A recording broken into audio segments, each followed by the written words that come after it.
안녕하세요. 사연에 빠지다의 DJ 민영입니다. 오늘도 두 가지 사연 준비되어 있으니 재미있게 들어주시고요. 오늘의 사연도 함께 시작해 볼게요. 구독과 좋아요 버튼도 잊지 말고 눌러주세요. 안녕하세요. 저는 이제 내일 모레 칠순을 바라보는 노인네입니다. 이 나이 먹고 아직도 부족함이 많아 여러분께서 보내주시는 귀한 사연 귀담아 들으며 여전히 인생에 대해 배워가고 있죠. 이 나이쯤 되니 그간 제 인생에도 참 많은 사람들이 지나갔습니다. 그 중에도 제게 은혜를 베풀어 주신 고마운 분들도 있고 제가 마음을 주었음에도 마음 준 만큼 돌려받지 못한 사람들도 있지요. 인간관계라는 게 꼭 내가 마음먹은 대로 돌아오는 게 아닌 만큼 여전히 사람을 대하는 일이란 참 어려운 일이라는 생각이 듭니다. 내 자식 대하기도 쉽지 않은데 자식의 결혼으로 인연을 맺게 된 며느리들 역시 예외가 아니겠죠. 정작 저는 제 시어머니와 돈독히 지내 고부갈등이라는 말을 모르고 살았는데 아들들이 결혼한 후에 며느리들과 고부갈등을 겪게 되어 제법 마음고생을 톡톡히 했답니다. 저는 아들만 셋을 둔 가정주부입니다. 그중 막내 녀석은 결혼에 통 관심이 없어 늙은 어미 마음을 무겁게 만들고 있지만 위에 두 녀석은 늦지 않게 제 짝을 찾아 가정을 이뤘습니다. 처음 큰아들이 결혼하겠다며 며느리를 데려오겠다고 했을 때 기대감에 잠을 이루지 못했습니다. 사실 딸을 낳고 싶어서 자식을 셋이나 낳았었거든요. 끝끝내 아들만 줄줄이 나올 거라는 예상은 하지 못했지만요. 엄마, 며느리는 딸이 아닙니다. 엄마가 하도 딸에 대한 환상이 큰 걸 아니까 내가 높아지면 하는 말인데 옛날하고는 달라요. 서로 예의 지키고 선도 딱 지키고, 알지? 얘는 엄마 바보 아니다. 우리 어머님이 유별나셨던 거지. 우리 때라고 어디 시댁 식구들 좋아한 줄 아니? 그저 어른 공경하며 살아야 한다고 귀에 인이 박히도록 듣고 자라서 그런 줄 알고 산 거지. 아들 손자 얼굴 한번 더 보려면 그저 모시고 살아야지. 내 조심할 테니까 걱정하지 마라. 꼭 다른 집 딸들 마냥 제 어미를 살뜰히 챙기며 잔소리를 입에 달고 사는 막내의 말에 저도 한번 그간의 다짐을 되새겼습니다. 사실 제가 딸에 대한 환상을 품고 살았다는 건 맞는 소리긴 하거든요. 끝내 딸을 낳는데 실패한 아쉬운 마음은 이 다음에 이 녀석들이 커서 장가를 들면 며느리들과 잘 지내며 채워지지 않을까 내심 기대를 한 적도 있었습니다. 지금 생각하면 기야말 소리입니다만 제가 이런 생각을 한 이유가 있어요. 예, 무거운 거 들지 말고 힘든 건 애들 아범시켜라. 젊다고 함부로 힘썼다가는 늙어서 뼈에 바람 든다. 괜히 나중에 나처럼 고생하지 말고, 알았지? 네, 어머님 무리 안 해요. 걱정하지 마세요. 저희 시어머니께서 제게 정말 살뜰하셨거든요. 가끔 친구들이 온갖 구박에 시어머니 욕을 할 때에도 저는 할 말이 없었습니다. 정말로 할 말이 없었으니까요. 세상에 너희 시어머니 같은 분만 계셔도 며느리들 팔자가 필 텐데. 아유, 세상에 이게 뭔 복이래? 그러게, 우리 시무랑 바꿨으면 내가 아주 소원이 없겠어. 그래, 내가 분에 넘치는 분을 만났지. 그저 감사한 줄 알고 더 잘해야지 내가. 시샘 밤 부러운 밤 섞인 친구들의 이야기를 들을 때에도 그저 감사한 마음뿐이었습니다. 제가 시어머니께 이런 큰 사랑을 받아서인지 나도 나중에 내 며느리들에게 어머님처럼만 한다면 친정엄마에 비할 수야 없겠지만 제법 돈독한 고부 사이가 될 수 있지 않을까 하는 막연한 생각이 들었어요. 아들이 예비 며느리를 데리고 온다는 소식에 간만에 모인 친구들이 들썩였습니다. 아이고, 너도 이제 아들 보내는구나? 새 사람 들어오는 게 아니고 이 촌스러운 아줌마 보게 요새는 자식 결혼시키려면 며느리가 들어오는 게 아니라 아들이 처가로 나가는 거야. 딱 결혼하는 순간 이제 저 남자는 내 아들이 아니라 며느리 남편인 거야. 우리 때랑은 달라서 결혼한 아들 며느리에게 조심해야 한다는 소리는 이미 많이 들어보았습니다. 그래도 이왕이면 서로 잘 지내면 좋지. 평생 볼 사이인데 그렇게까지 남처럼 굴 필요가 있어?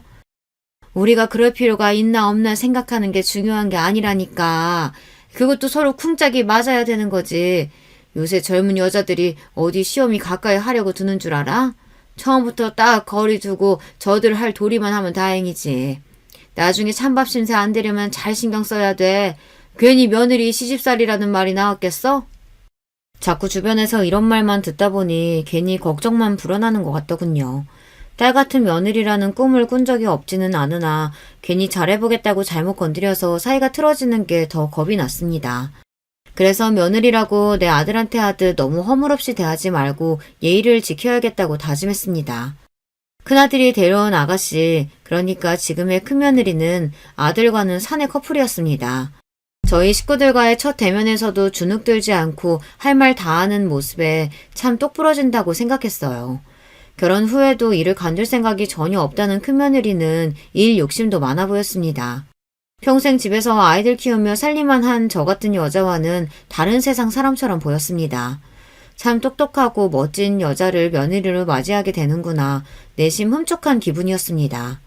큰아들의 결혼식이 끝난 지 얼마 되지 않아 갑자기 생각지도 못하게 작은 아들 녀석이 결혼할 여자를 데려오겠다고 폭탄 선언을 했습니다. 당시에 연애를 하고 있는 줄도 몰랐던 저와 다른 식구들이 다들 깜짝 놀랐더니 며느리 될 아이가 이미 아이를 품고 있다고 하더군요. 만난 지 얼마 되지 않아 혼전 임신을 했다는 겁니다. 아들놈의 등짝을 철썩철썩 후려치면서 아들 엄마인 내 마음도 일이 당황스럽고 황망한데 상대 아가씨 집안은 그야말로 쑥대밭이 되었겠구나 싶어 만나 뵙지도 못한 예비 사돈댁에 민망한 기분이었죠. 그렇게 촉박하게 잡힌 상견례에서 처음 본 작은 며느리는 새침한 인상에 이목구비가 오밀조밀한 귀염진 인상이었습니다. 혼전에 아이부터 덜컥 들어선 것이 저희 보기 민망했던지 조금 주눅 든 것 같은 태도에 가여운 마음이 들었어요. 나는 딱 그 시기에 입덧이 심해서 고생이었었는데 밥은 잘 먹고 있어요? 다른 걱정은 말고 그저 잘 먹고 잘 자고 건강하게만 지내요. 물어 더 상냥하게 대하려고 노력했습니다. 과정이야 어찌되었든 내 아들과 결혼할 사람이니 제게도 가족인 거죠. 후에 그 아이도 나를 가족으로 생각해줄지는 나중 문제였습니다. 그래도 제가 어른인데 먼저 좋은 모습을 보여야 한다고 생각했습니다. 사돈댁에서도 배부르기 전에 얼른 식을 마치고 싶어 하셔서 생각지도 못하게 한 해의 아들 둘을 한꺼번에 보내게 되었어요. 정말이지 정신없는 한 해였습니다. 저는 슬그머니 막내 녀석에게 말했습니다. 너도 데려올 사람 있으면 얼른 데려와라. 한꺼번에 둘도 해치웠는데 셋은 못하겠냐? 아이고 우리 어머니 또 김치국만 한 사발 들이키시네. 난 나 편한 대로 혼자 살 거니까 그런 말씀하지 마세요. 그놈의 결혼 안 한다는 소리, 막내를 가볍게 훑어보면서도 이 녀석까지 제짝 찾아 떠나면 마음이 많이 허전할 것 같다는 생각이 들었습니다. 아들 둘을 결혼시키고 새 며느리가 둘이나 들어왔지만 생각보다 며느리들을 볼 일이 그리 자주 생기진 않았습니다. 셋째 며느리는 직장생활로 여전히 바빴고 주말이라고 겨우 숨 좀 돌리고 쉴 땐데 편치도 않은 시댁에서 제대로 쉬지도 못하게 하고 싶진 않았거든요. 그래서 둘이서 일하며 집에서 제대로 밥이나 챙겨 먹을까 걱정스러운 마음에 아들 편에 반찬이나 종종 들려보내곤 했습니다. 둘째 며느리는 임신 중이니 더 살뜰하게 챙겨야 한다고 생각했지만 안사돈께서 이미 거의 둘째네 집에서 살다시피 하고 계시는 터였어요. 나까지 들락거리면 애들도 애들이지만 안사돈께서도 눈치가 보이시지 싶어 일부러 찾아가는 건 더 자제했습니다. 가끔 둘째 며느리에게 전화로 뭐 먹고 싶은 게 있냐고 물어도 그저 없다고만 하길래 정말 먹고 싶은 게 있다 한들 가 시집와서 시어머니에게 말하기 쉽지 않겠다 싶어 저들 알아서 먹고 싶은 거 사 먹으라고 용돈을 붙여주었죠. 제가 굳이 의도하지 않았음에도 먼저 며느리를 본 친구들 말처럼 자연스럽게 거리를 두게 되더군요. 막상 며느리를 맞아보니 당초 제가 생각했던 것보다도 더욱 조심스럽게 대하게 되더군요. 딸 같은 며느리라니 역시 말이 안 되는 소리인가 보다 싶었습니다. 하기야 평생을 다른 사람이 키운 다른 집 자식인데 제가 쏠랑 빼와서는 제 딸 인형 구는 것도 참 웃기는 노릇이겠거니 그런 생각이 뒤늦게 들더군요.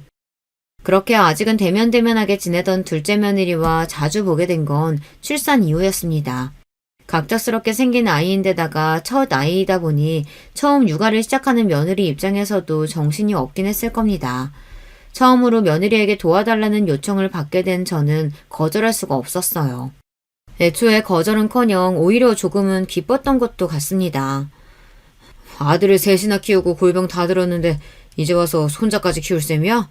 적당히 처음 몇 번 거들어주고 씻어 구하라고 해. 제가 고생스러울까봐 그랬는지 남편의 반응이 썩 긍정적이지 못했습니다. 아이, 그래도 첫 손자인데 너무 그러지 말아요. 첫 손자라도 저들 좋아 낳은 자식인데 저들이 책임지고 키워야지. 결혼하고 둘 다 집에는 코빼기도 안 내비치더니 벌써부터 저들 필요할 때만 지 애미 부려먹으려는 게 내외가 아주 똑같아. 당신도 애초에 다 받아주다 애 떠안지 말고 적당히 해, 적당히. 그래도 당신 손자이기도 한데 뭘 저렇게까지 야박하게구나 속으로 타박하고 있는데 막내 녀석이 남편 말을 거들었습니다. 그래 엄마, 지금 엄마 나이에 애 키웠다간 진짜 순식간에 늙는다니까. 요새 할머니들 인생은 손자를 봐주느냐 안 봐주느냐에 따라 고생길이 갈린답니다. 아니 그리고 그동안은 사돈 어르신 계신다고 그 집 가보고 싶어도 가보지도 못했잖아. 나는 당연히 사돈 어르신이 같이 키워주시나 했지. 우리 집 자손이기도 한데 그러는 거 아냐. 안사돈께서 허리가 안 좋다고 하잖니. 그래도 그동안은 어려워하는 게 보였는데 이렇게라도 찾아와 주니 좋게 생각해야지. 허리는 뭐 저희 어머니만 안 좋나? 당신 허리는 강철이고 내가 미리 말하는데 미련스럽게 굴지 말어. 알았어? 아유, 알았어. 그렇게 하루 걸러 하루마다 손자를 봐주러 둘째네 집에 출퇴근을 하게 됐습니다. 그래도 내가 아들을 셋이나 키워낸 사람인데 호기롭게 나섰지만 역시나 젊을 때와는 달라도 너무나 다르더군요. 손자 녀석이 어찌나 기운이 쩌렁쩌렁한지 녀석에 비하면 제 체력은 바닥이었습니다. 처음 아이 봐준다고 할 때 남편과 막내에게 한 소리 들었던 것도 있고 또 애들 싫은 소리 듣게 하고 싶지 않아 도수치료를 몰래 받으러 다녔어요. 그걸 걸린 날에 남편은 집안을 뒤집어 엎어버렸습니다. 이런 천하의 불효 자식들, 제 자식 키우겠다고 제 어미 몸이 칼려나가는데도 보고만 있어? 니들 급하게 결혼한다고 할 때 부랴부랴 집이며 뭐며 니들 능력에 붙이는 것들 그래도 우리가 부모 된 돌이 다 갖춰서 보내줬으면 니들 자식만큼은 니들 손으로 키워내는 게 당연한 이치 아니냐. 그동안 너희 엄마가 너희 불편하게 할까 눈치 보여가지고 아들 집 한번 편히 못 가게 하더니 저들 필요할 때만 어미를 오라가라 하고 언제 니들이 무난 인사 한번 제대로 온 적이 있더냐? 제 엄마가 다 큰 자식들 생각해서 용돈 붙여줄 때나 한번 연락할까 말까고. 앞으로 애 보라고 니 엄마 불러내기만 해봐. 내가 아주 니놈 다리를 엎은질러 놓을 테니까. 제 아버지 호출에 간만에 집으로 불려온 아들 내외에게 남편의 불효령이 떨어졌습니다. 아니 여보 고정하세요. 내가 내 손자 보고 싶어 간 건데. 당신 나서지 마. 내가 처음부터 그렇게 얘기를 해도 당신 성격에 자식들이 해달라고 하면 거절도 못하고 해줄 거 그거 알아서 그렇게 받아주지 말라고 한 거야. 결국 당신 몽 다 충난 것밖에 더 있어? 당신도 앞으로 일절 전우집에 가서 애 봐줄 생각하지 말어. 그간 아이 봐주러 다니며 작은 아들 내외에게 크고 작은 서운한 점이 없었다면 거짓말이겠죠. 하지만 그래도 눈앞에서 아들 내외가 야단 맞는 모습을 보는 기분이 편치 않았습니다. 그렇게 알겠다며 겨우 남편을 달래고 아들 내외를 집에 돌려보내는데 아들이 볼멘 소리를 했습니다. 아니 우리가 그렇게 몸이 안 좋아지신 줄 알았나 뭐. 그리고 당신 손잡아 주시는 건데 또 뭐 그렇게까지 말씀을. 그 말을 듣는데 내 아들이지만 순간 기분이 확 상하더군요. 체력이 딸려 힘이 들긴 했습니다. 다만 손자보는 데에는 최선을 다했어요. 옆에서 제 남편이랑 같이 입을 삐죽이는 며느리의 모습도 보기 싫었습니다. 그렇지만 이미 제 아버지에게 한 소리 들었는데 거기다 더 보태기도 뭐해서 별소리 않고 둘을 돌려보냈습니다. 들어와서 곰곰이 생각해보니 괘씸한 마음이 불쑥 올라오더군요. 10가지 잘해줘도 한 가지 못하면 그것만 타박하는 꼴이었습니다. 제 딴에는 저들 불편하게 안 하려고 마음이며 몸이며 무지 냈었는데 그게 다 허사인 것처럼 느껴졌죠. 그래, 자식이라고 해달라는 거 다 받아주지 말고 나도 거리 좀 지키자. 전에 친구들 모임에서 자식들이 손자 봐달라는 말에 단칼에 거절했다는 친구의 말이 떠올랐습니다. 아니 나 은퇴한 지 얼마나 됐다고? 이제 집에서 적적하실 테니 소일거리 삼아 애들도 좀 봐주시면서 집안에 애들 웃음소리 나고 얼마나 좋으시겠냐는 거야. 이것들이 아주 웃기는 소리 하고 있네 싶었지. 애 키우는 게 소일거리야? 하루 종일 아무것도 못하고 집구석에서 애한테 붙잡혀 살아야 할 텐데. 아유 나는 그 짓 못해. 아주 단칼에 거절했지. 그랬더니 그거 뭐 그렇게 힘들가고 어쩌고 주둥이를 대빨 나와서 떠들어대기에 내가 아주 난리를 쳤어. 야, 젊은 니들도 네 자식 키우기 힘들다고 늙은 어미한테 떠넘기려고 하는데 내가 이제 와서 내 자식 다 키우고 좀 살만해졌는데 그 짓을 또 하게 생겼냐? 이렇게. 전 그렇게 나한테 맡길 거면 돌보미 시급 제대로 쳐서 지불하고 맡기던가 아니면 입도 떼지 말라 했더니 합죽이 마냥 입을 꾹 다무는데 내가 진짜 기가 차서 제 어미 공짜 도우미로 부려먹겠다는 거지 그게. 아들로 키워봤자 하나 쓸모없어. 며느리야 남이라 쳐도 제 어미 가여운 줄 알면 그놈이 나한테 어떻게 그래? 아이고 내 속이야. 그때는 친구 말이 너무 적나라하다고 생각했는데 돌이켜 생각해보면 틀린 거 하나 없는 소리였습니다. 내가 저런 걸 못해서 지금껏 이 고생을 한 거구나 싶었습니다. 저렇게까지는 못하더라도 이제 할 소리는 좀 하며 살아야겠다 싶었습니다. 며칠 후 슬쩍 다시 도와달라고 연락한 며느리에게 말했어요. 내가 생각해보니 네 아버지 말씀이 틀린 것도 아닌 것 같다. 그간 내가 너희 고생스러울까봐 내가 할 수 있는 것들보다 더 무리해서 한 것도 사실이고 이러다 내 몸 축나면 오히려 아픈 놈이 부양한다고 너희들이 도로 고생스럽지 않겠니? 시어미 부양이라는 말에 흠칫하는 며느리 반응에 괜히 허망한 마음이 들더군요.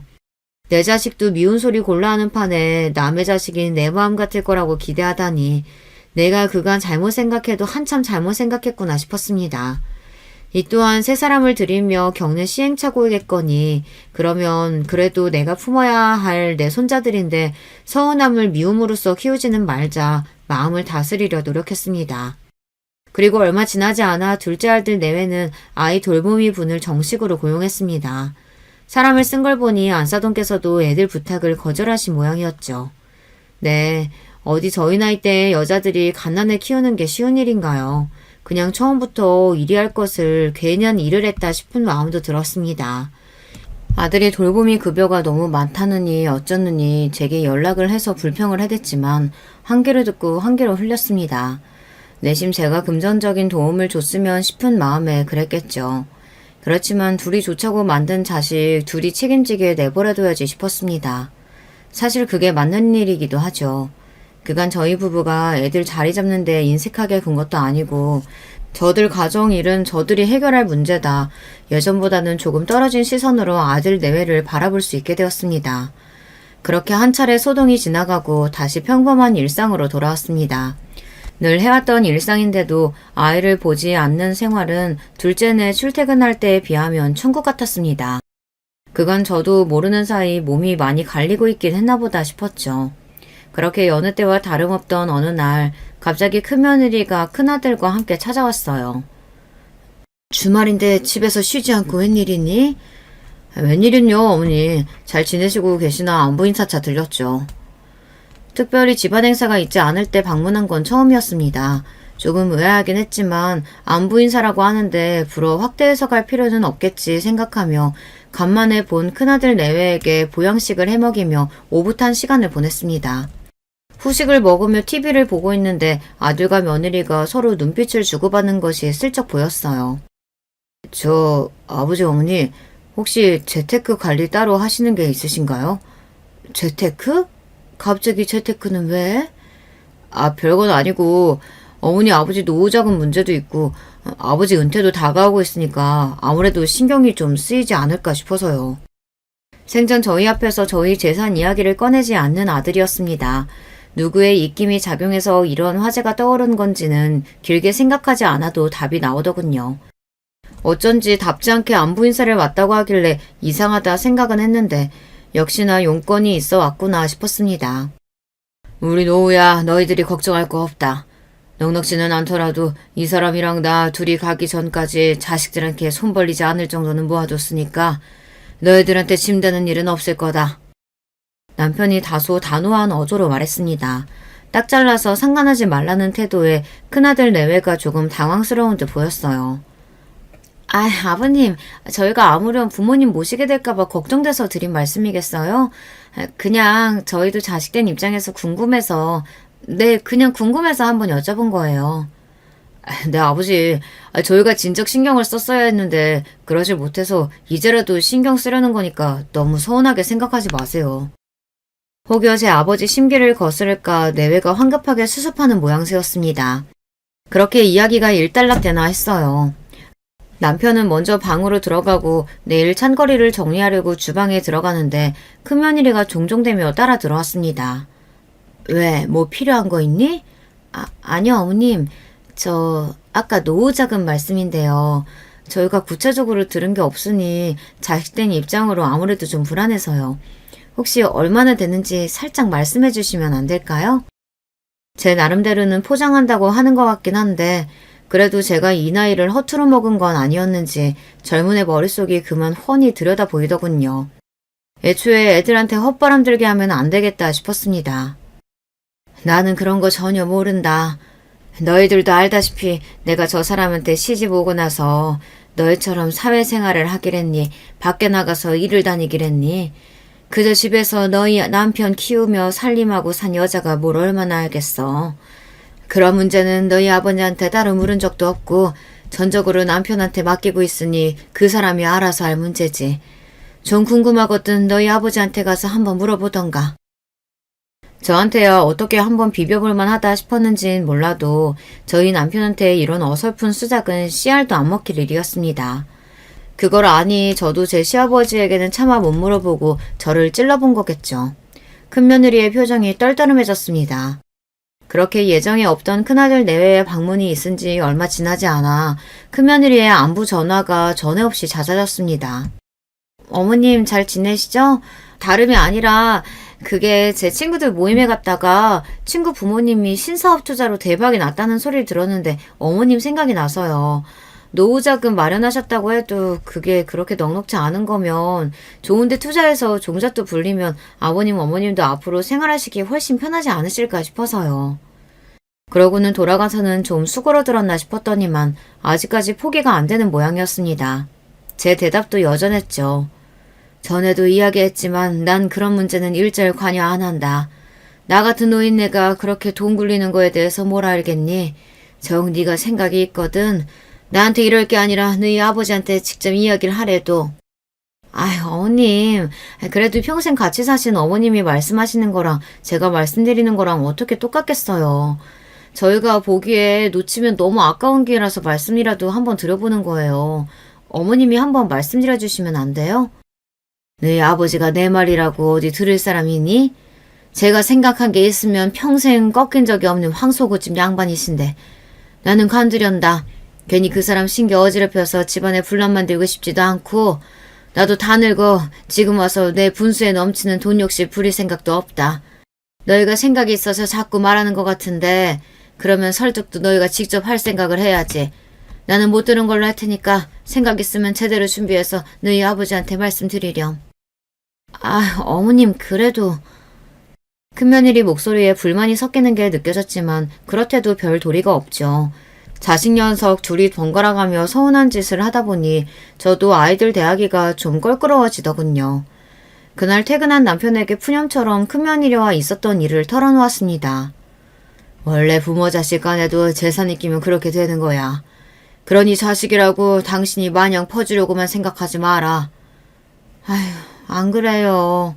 그래고 내가 뭐 퍼주고 싶어도 퍼줄 게 있나. 자꾸 노후자금이 어쩌니 투자가 어쩌니 긁는 걸 좀 봐.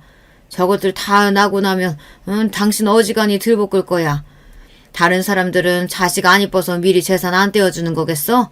얼마간만이라도 손에 쥐고 있는 게 있어야 자식한테도 부모 대우 받는 거야.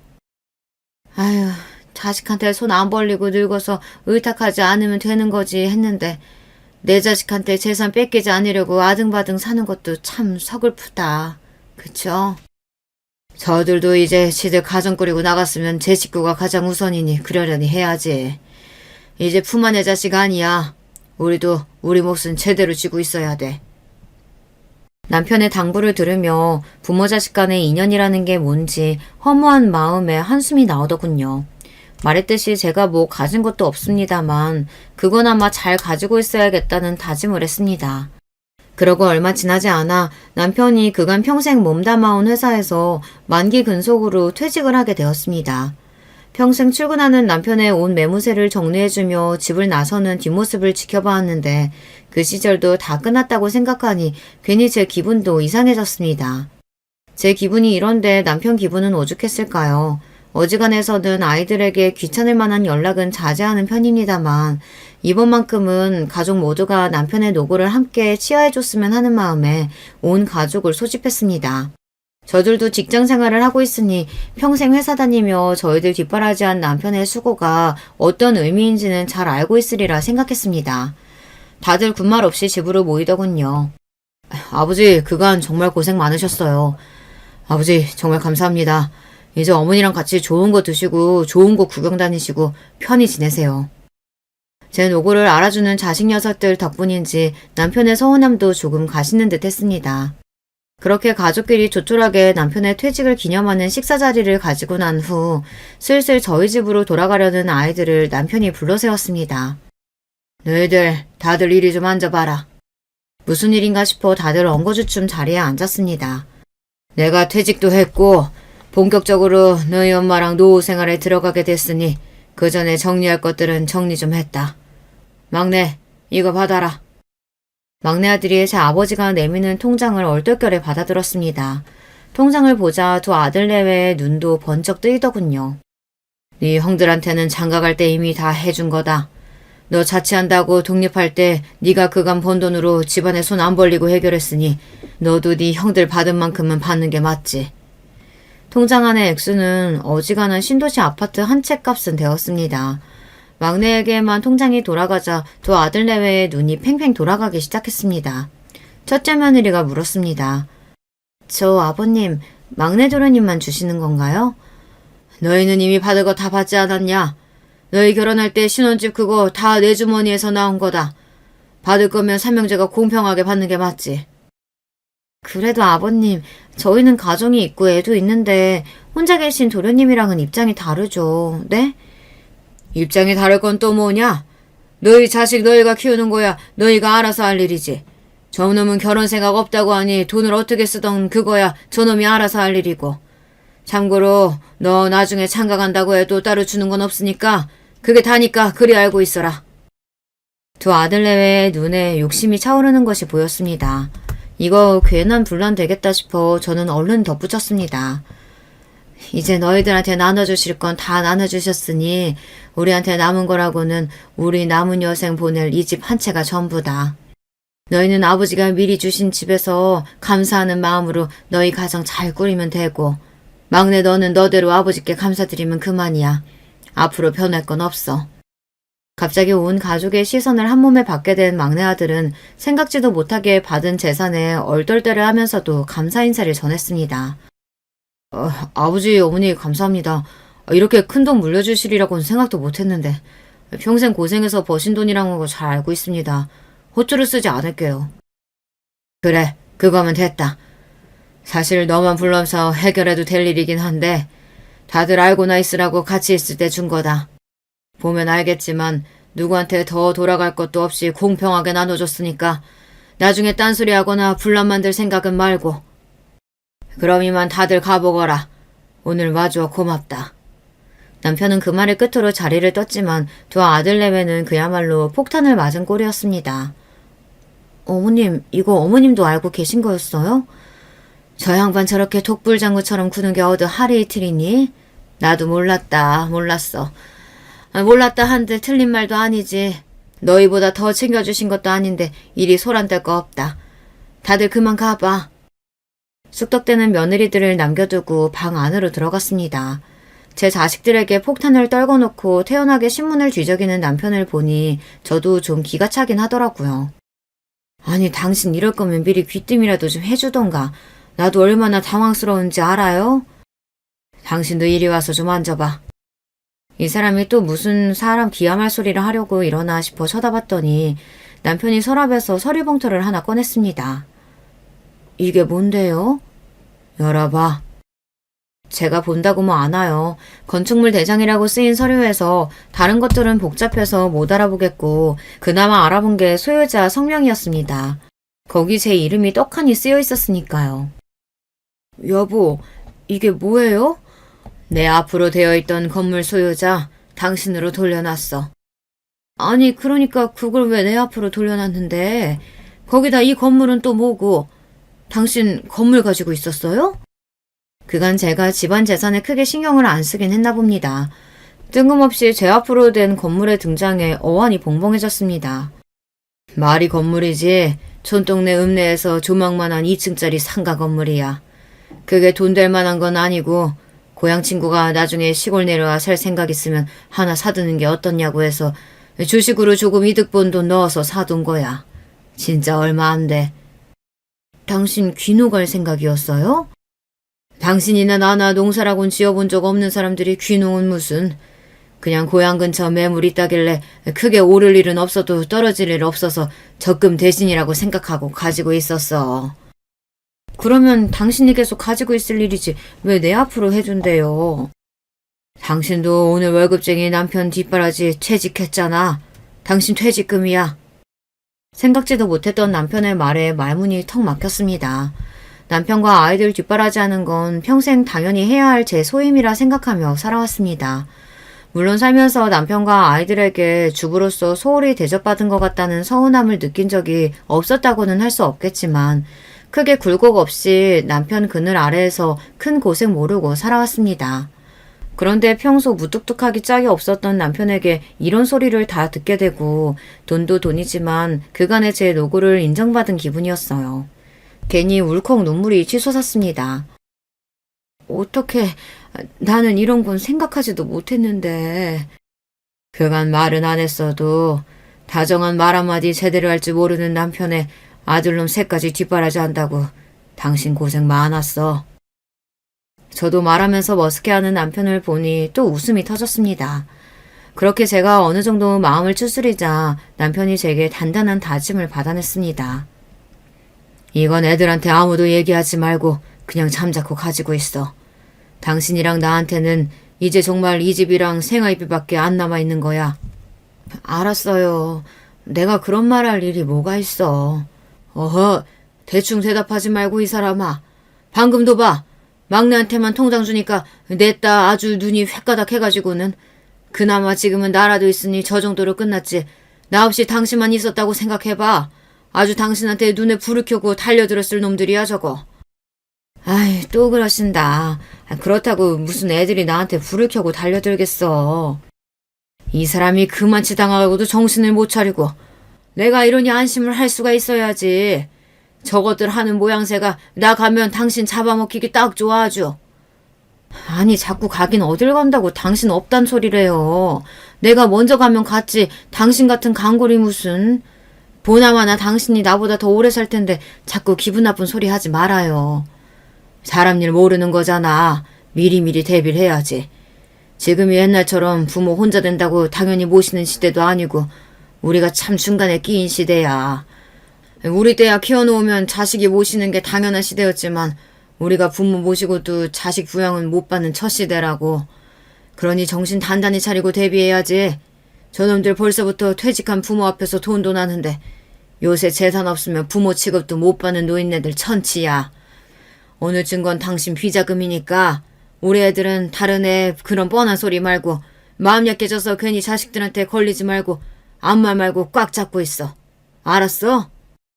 아유, 알았대도 그러네. 아무한테도 얘기 안 할게요. 진짜 안 한다니까. 의심의 눈초리를 거두지 않는 남편을 보며 그 후에도 몇 번이나 다짐의 말을 늘어놓아야 했습니다. 결혼 후 서운한 일이 종종 있기는 했으나 그래도 자식들을 속이는 기분이 들어 영 마음이 편치만은 않았어요. 그건 자기 남편 말이 100번 오라. 남편이 요새 자꾸 재산 없으면 부모 취급 못 받는다는 소리를 달고 살아 애들 보기가 민망하다는 말에 친구가 대번 이렇게 말하더군요. 물론 남편이 신신당부한 바와 같이 건물에 대한 이야기는 쏙 빼놓았습니다. 요새 자식들 모르게 딴 주머니 하나씩 차고 있는 게 당연해진 거 몰라? 요새 찾아오는 자식도 없이 외롭게 혼자 늙어가는 노인네들이 다 자식이 없어 그러고 살겠어?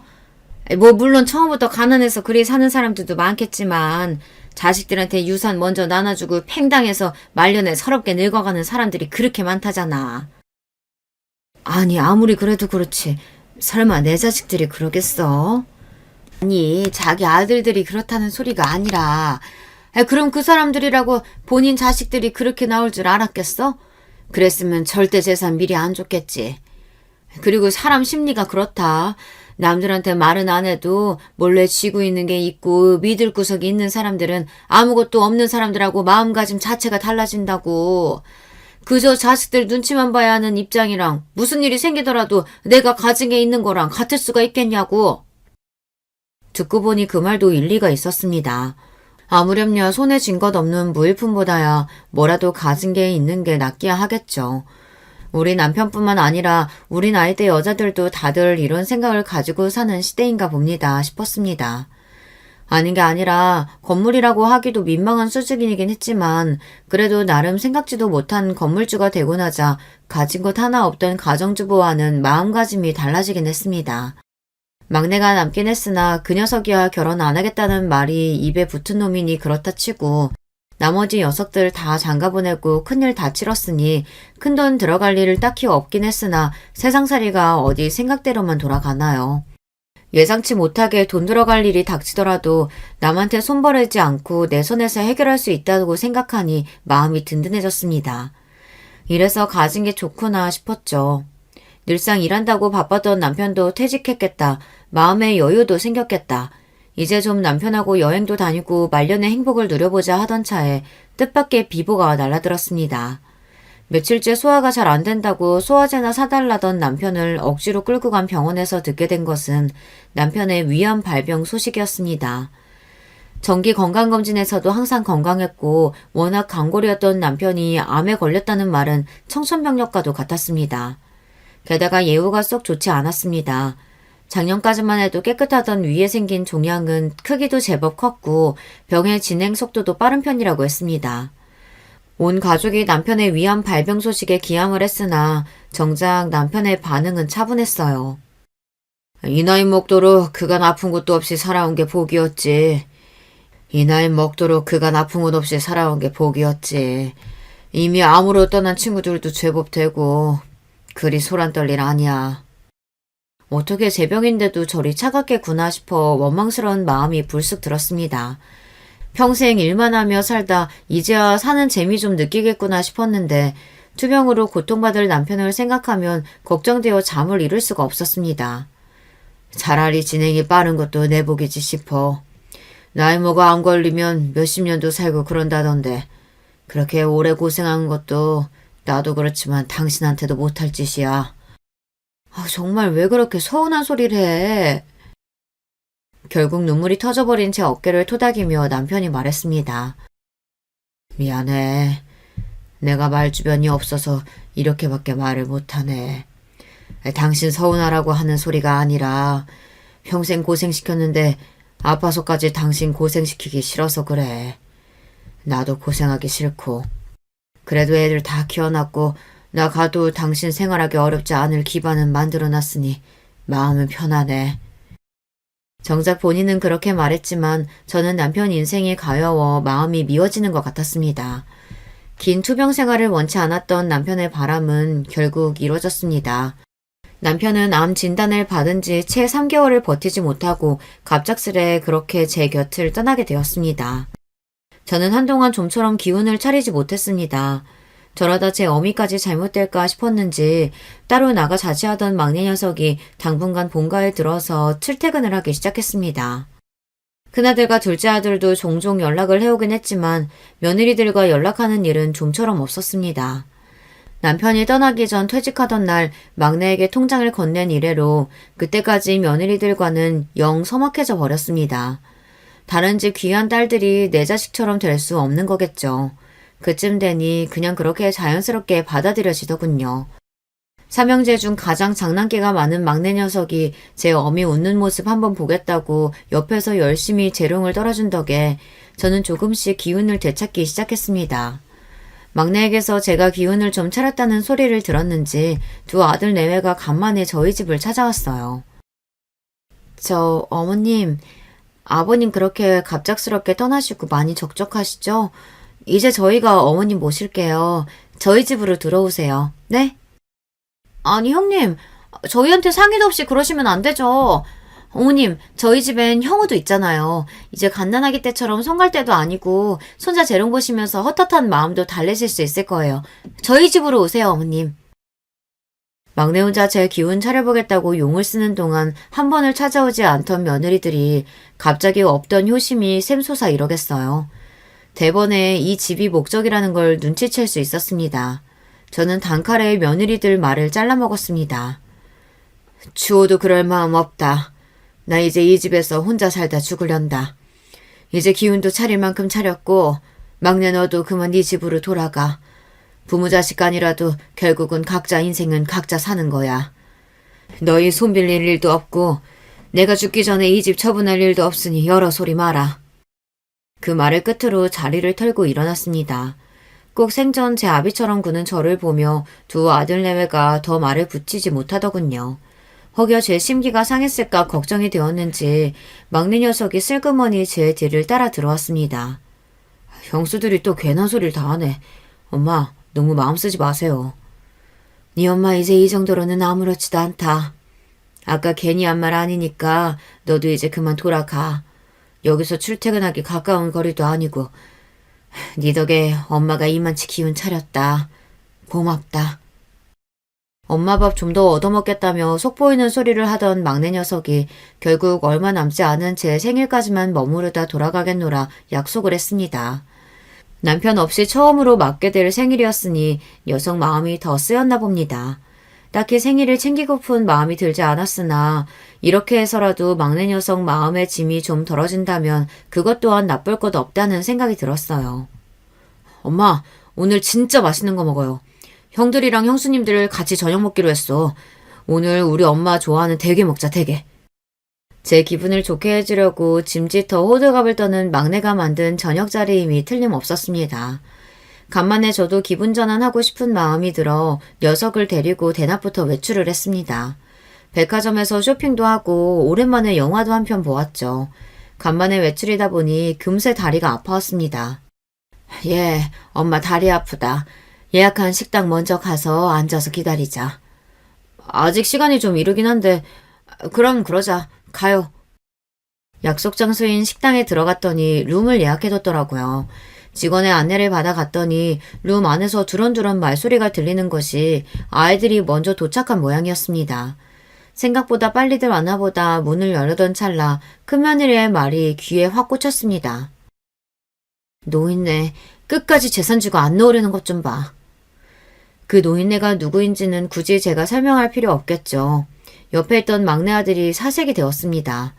이내 작은 며느리가 맞장구를 치더군요. 그러니까요, 형님. 죽을 때 재산 싸들고 가는 것도 아닌데 무슨 고집을 그렇게 부리시는지. 이내 화가 나서 얼굴이 시뻘개진 막내가 문을 열려고 했으나 제가 막았습니다. 그러고는 말없이 통화 버튼을 눌렀어요. 재산이라고 뭐 대단한 거 있는 것 같으면 생색내는 게 이해라도 가지.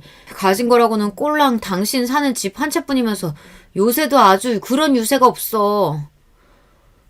당장 형님이 투자하라고 하는데 원금 회수 못하게 생겼는데 진짜 어떡해요. 그 집 팔아서 얼른 메꿔야 하는데.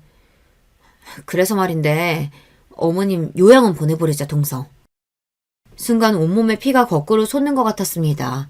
도대체 저 인간들이 나를 두고 대체 무슨 소리를 하고 있는 건지 어처구니가 없어 가슴이 턱턱 막혀왔습니다. 어찌됐든 그 집에서 나가게 하면 그걸로 되는 거 아니야? 안 그래? 하긴 데리고 있는다고 뭐 우리 애들 제대로 봐줄 것도 아니고 형은 아까 잠깐 봐준 걸로 지금도 얼마나 생색을 부리는 줄 아세요? 내가 진짜 더러워서. 그래요. 있어봤자 집만 되는데 확 보내버립시다. 더는 참지 못하고 막내 아들이 룸 문을 콱 열어젖혔습니다. 형수님들, 지금 말이면 단줄 아세요? 그러고도 형수님들이 사람입니까? 갑자기 떨어진 불효령에 두 며느리가 놀라서 비명을 질렀습니다. 이내 그 두 얼굴은 저와 막내의 얼굴을 확인하고 경악으로 물들었어요. 형수들이 뭔데 남의 엄마를 요양원에 갖다 버린다 만답니까? 대체 무슨 자격으로요? 이거 형들이랑도 얘기된 거예요? 막내가 눈깔이 확 돌아서 뒤를 돌아봤습니다. 당장 기어들어오라는 제 연락에 불이 나게 뛰어들어온 큰아들과 작은아들이었습니다. 아니야. 집 처분하시면 좋겠다는 얘기는 하긴 했어도 요양원에 버리다니 그게 무슨 소리야. 나도 몰랐어. 그래도 내 어머니인데 내가 그렇게까지 하겠어? 아니 여보 그게 아니라. 입 다물어. 당신 정말 이혼당하고 싶어? 당황한 기색이 역력한 와중에도 완강하게 부인하는 걸 보니 그건 제 마누라들 생각이었나 봅니다. 그나마 자식 새끼가 불구대천의 원수가 되는 것만은 피했다는 생각에 그 와중에도 안도감이 드는 것이 허탈했습니다. 진짜 상종도 못할 사람들이네. 우리 엄마가 형수들한테 뭘 그렇게 잘못했다고 우리 엄마 가진 것까지 뺏어가면서 그런 짓을 하려고 해요? 이제 막내는 화를 주체하지 못하고 있었습니다. 저 대신 있는 대로 화를 내주는 막내를 보니 도리어 제 머리가 차가워졌습니다. 너 그렇게 열 흘릴 것 없다. 엄마, 이거 이렇게 넘어갈 일 아니야. 도대체 우리 집을 뭘로 보고 똑똑히 사과 받아야 한다고. 저 사람들 사과가 뭐 그렇게 의미가 있겠니? 마치 남처럼 이야기하는 제 태도에 오히려 두 아들 내외의 낯이 시퍼렇게 질렸습니다. 네, 이 꼴을 당하고서야 비로소 저들을 남처럼 대할 수 있더군요. 남보다도 못한 짓을 하는 사람이니 어쩌겠어. 남보다도 못한 사이가 되는 수밖에.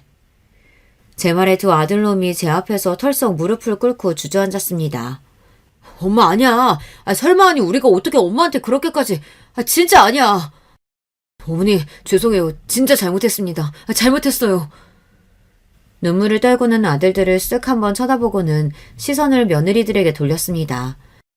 그간 같지도 않은 늙은 여자를 어머니라 부르느라 고생들 하셨네. 이제 그럴 필요 없으니 서로 구차하게 얼굴 보지 말자. 나는 이제 자식은 얘 하나라고 생각하고 살 테니 너희들은 너희 알아서 살아라. 따로 소식 전할 필요도 없다. 어머니 그게 아니라. 더 듣지도 않고 막내를 이끌고 돌아서다 한마디 덧붙였습니다. 아, 재산이라고는 사는 집 한 채가 전부인 노인네라 했던가? 내가 이래봬도 건물주거든. 헤어지는 마당에 굳이 알릴 필요는 없다만 뭐 어차피 너희들이랑은 상관없는 재산이니 내가 쓸데없는 소리를 했구나. 이런 꼴까지 보인 마당에 행여나 추잡스럽게 내 건물에 침 흘리고 그러는 건 아니겠지? 일부러 저것들을 속 뒤집으라고 한 소리니 그 말에 속이 뒤집히는 꼴을 가소롭게 한 번 더 눈에 담곤 식당을 나왔습니다. 엄마 괜찮아? 제 눈치를 보며 쩔쩔매는 막내에게 다짜고짜 물었습니다. 너 휴가 언제냐? 응? 우리 해외여행 가자. 엄마가 내줄게. 내가 쓰지도 않고 재산 끌어안고 살 이유가 없네. 엄마 해외여행 가고 싶어. 너무 화가 난 나머지 우리 엄마 정신이 횟가닥한 건지 의심스럽게 바라보는 막내 녀석에게 말했습니다. 엄마 괜찮아. 저렇게 적나라하게 말하는 걸 코앞에서 듣게 될 줄은 몰랐어도 네 형수들 몇몇이 저렇다는 건 진작 눈치채고 있었으니까. 그래도 우리 집에 들어왔으니 그저 내 자식이다 하고 품어야지 미련 떨던 걸 이제야 떨쳐낸 것뿐이다. 엄마 이제 더는 구질구질하게 안 살고 먹고 싶은 거 다 먹고 가고 싶은 데 다 가보고 하고 싶은 거 다 하면서 가진 거 펑펑 다 쓰고 죽으련다. 내 남편이 그러라고 남겨준 재산인데 뭘. 제가 호기롭게 소리치니 걱정스럽던 막내 얼굴에도 기운이 돌아왔습니다. 그래, 다 하자. 까짓것 못할 게 뭐 있어. 엄마 하고 싶은 거 다 하고 살아. 그리하여 저는 평생 주부로 살며 한 푼이라도 아껴보겠다며 아등바등 살던 삶을 그제야 졸업하게 되었습니다. 지금은 아끼지 않고 그때그때 하고 싶은 거 하나씩 해보면서 그간 몰랐던 사는 재미를 깨우치고 있습니다. 세상에 재미난 게 일이 많을 줄은 예전에는 미처 몰랐어요. 과연 돈이 좋긴 좋구나 싶습니다. 그 후로 며느리들 연락은 일절 받지 않고 있습니다. 막내가 형들이 형수들 아주 쥐잡듯이 숨도 못 쉬게 들볶고 산다는 소리를 넌지시 전할 때도 아들들이 찾아와서는 저들이 죽을 놈이라며 땅을 치며 제게 석고대죄를 할 때도 뭐 이제 그러려니 싶었습니다. 사과는 사과고 제 인생 각자 사는 거라는 제 마음엔 변함이 없으니까요. 저런 철을 고른 것도 결국에는 제 놈들의 선택이니 제 놈들 인생은 각자 알아서 헤쳐나갈 일이죠. 제가 일이 저 하고 싶은 대로 양껏 쓰며 지낸다는 걸 며느리들 성질에 어떻게든 전해드릴 겁니다. 제 것도 아닌 걸 빼앗긴 심정으로 제 속을 지옥으로 만들 것 또한 그들의 일일 뿐이죠. 자식들에게 평생을 바친 저이지만 이 나이를 먹고서야 자식들보다 내 행복이 제일이라는 것을 깨달으며 살아가는 하루하루입니다. 제 온 마음을 다한 자식들에게 실망한 마음이야 쉽게 치료될 수 없는 부분이지만 자식을 향한 무조건적인 희생이 꼭 답이 아님을 이제는 압니다. 여러분들도 저처럼 늦기 전에 제 인생의 가장 중요한 사람은 자신임을 깨달으셨으면 합니다. 현명하신 여러분들이야 이 노인네보다 훨씬 좋은 결정을 하시겠지만요. 그러면 긴 이야기 들어주심에 감사드리며 이만 줄이겠습니다. 여러분 안녕하세요. 저는 서울 사는 40대 여자입니다. 매번 듣기만 하고 저도 이렇게 제보하게 될 줄은 몰랐어요. 여러분은 가족이 무슨 의미인가요? 사실 교과서에 나오는 것처럼 가족이 항상 도움이 되는 존재는 아니잖아요. 다들 크고 작은 문제를 하나씩은 가지고 있다고 사람들이 그러더라고요. 겉으로 볼 땐 아무 문제가 없어 보이는 가족도 막상 깊게 대화하면 말 못할 문제들이 있는 가족이 대부분이죠. 안타깝게도 우리 가족은 겉모습으로만 봐도 문제가 많은 집이랍니다. 오늘 제보할 사연도 우리 가족에 관한 내용입니다. 어릴 때부터 문제가 많았던 우리 가족은 제가 학교에 들어가기 전부터 난리였어요. 이유는 아빠의 유흥이었습니다. 아빠는 엄마가 식당에서 힘들게 벌어온 돈을 도박에 쏟았거든요. 내가 진짜 도저히 당신하고는 못 살아. 나 이렇게 살다간 죽을 것 같다고. 제발 정신 좀 차리고 똑바로 살아. 어머님도 당신 버렸잖아. 그래, 나 부모가 버린 자식이다. 그럼 당신도 나 버리든가. 나도 사는 게 사는 것 같지가 않다고. 어떡하라는 거야? 나가서 돈을 벌라고. 내가 힘들게 일해서 벌어와도 당신이 다 쓰잖아. 우리 현지랑 은지 먹이려고 버는 돈을 당신이 쓰면 어떡하냐고. 전생에 내가 도대체 무슨 잘못을 했길래 당신하고 이러고 사는 건지 속 터져. 이렇게 집에서 기를 죽이는데 내가 밖에서 일을 어떻게 하니? 그렇게 당신이 잘났어? 누가 보면 당신이 돈 1,000만 원을 벌어오는 줄 알겠다. 엄마 아빠는 매일 싸우는 게 일이었어요. 아직 제대로 학교에 들어가기 전이라 어렸던 저는 엄마와 아빠가 부부싸움을 하면 이불 속으로 들어가 숨었던 기억이 나요. 저한텐 언니가 한 명 있었는데 연년생이었습니다. 언니랑 전 둘이 이불 속에서 서로 끌어안고 긴 밤을 지내곤 했죠. 심지어 부모님이 너무 심하게 싸우면 저희는 둘이 한밤중에 집 밖으로 나가기도 했어요. 옆집에 살던 제 친구 지영이 어머님이 그런 우리 자매가 안쓰럽다며 안에서 재워주기도 했죠. 그러던 어느 날이었습니다. 은지야, 현지야, 잠깐 일어나봐. 쉿, 조용히. 아빠 깬다. 뭐야? 엄마, 나 졸려. 응? 엄마, 왜 그래? 현지야. 엄마가 딱 10밤, 아니야, 100밤만 자면 데리러 올게. 알겠지? 조금만 기다려. 엄마가 미안해. 그래도 울지 말고 엄마 기다리고 있어. 꼭 데리러 올게. 응? 엄마 어디가? 안 돼. 엄마 가지 마. 쉿. 은지랑 현지 너희들이 꼭 의지하고 버티고 있어. 알겠지? 엄마 안 돼 엄마. 엄만 저와 언니를 한밤중에 깨워 돌아온단 말을 남기고 그대로 집을 떠났어요. 술에 취해 잠든 아빠가 깰까봐 두려워 언니와 전 숨을 죽이고 울 수밖에 없었습니다. 그 뒤로 잠에서 깬 아빤 엄마 욕을 하며 집안 살림을 부수기 시작했어요.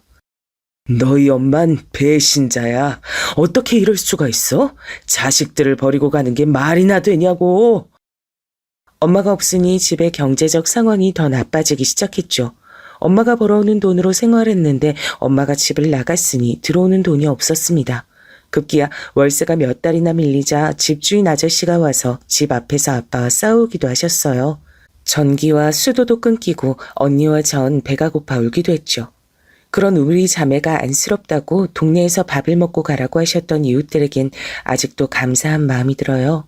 이런 상황이 지속되자 아빤 도저히 안 되겠다고 생각하셨는지 우리를 데리고 친할머니 집으로 가게 됐습니다.